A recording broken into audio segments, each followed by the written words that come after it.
Bonjour à tous et bienvenue sur Afrique Sport pour la matinale du dimanche 13 juin 2021. Nous la débutons en République démocratique du Congo. Le Daring Club Motema Pembe s'attire à nouveau la foudre de la FIFA dans une nouvelle affaire contentieuse, imputée de n'avoir pas payé les arriérés d'Otis Ngoma. Les Immaculés sont à nouveau dans les collimateurs des instances disciplinaires de la Fédération internationale de football. Prestant comme entraîneur des Banadora, Otis Ngoma avait mené à bon port l'équipe quinoise. Hélas, ces arriérés de salaire n'ont jamais été couverts jusqu'à aujourd'hui. Saisie en première instance par les techniciens congolais, la FECOFA n'avait malheureusement pas eu gain de cause devant l'opiniâtreté des Dragman. C'est désormais devant l'instance fêtière du football mondial que Videye Chimanga et son comité devront rendre compte.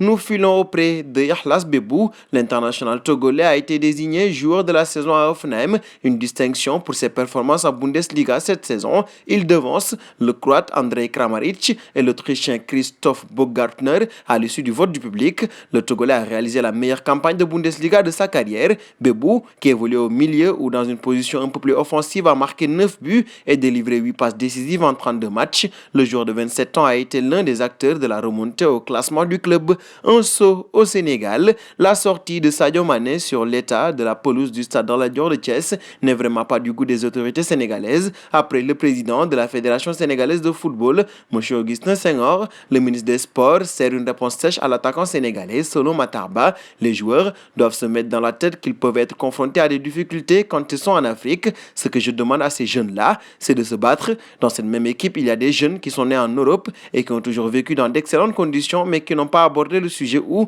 n'en ont pas parlé de la même manière, souligne le ministre envers Sadio Mané. Un saut en Angleterre pour la seconde partie de notre matinale. Ici, Tottenham a officialisé la venue au club de Fabio Paratici. L'Italien a été intronisé directeur du football des Spurs. Cette nomination devrait précéder celle de Paulo Fonseca. Le technicien portugais devrait s'installer sur le banc du club londonien en remplacement de Ryan Mason, qui avait assuré l'intérim à la suite du départ de José Mourinho. L'ancien coach de l'AS Rome devrait s'engager jusqu'en juin 2023 avec une option pour une année supplémentaire. Nous parlons de l'homme du moment, Eriksen. Il a tenu à rassurer ses partenaires à l'hôpital où il était réveillé après son malaise cardiaque en fin de première mi-temps face à la Finlande. Le joueur danois a ici fait un FaceTime avec ses partenaires et leur aurait demandé de jouer le match, leur expliquant qu'il allait mieux, une demande rassurante et surtout un Christian Eriksen éveillé et capable de parler, ce qui rassure le monde du football après les terribles images vues en fin de première période.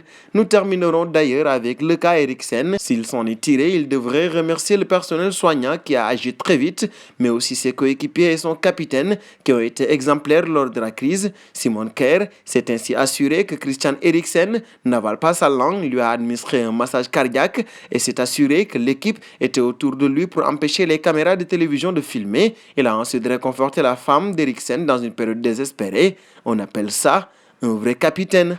Et nous arrivons au terme de cette matinale que nous fermons avec la question du jour.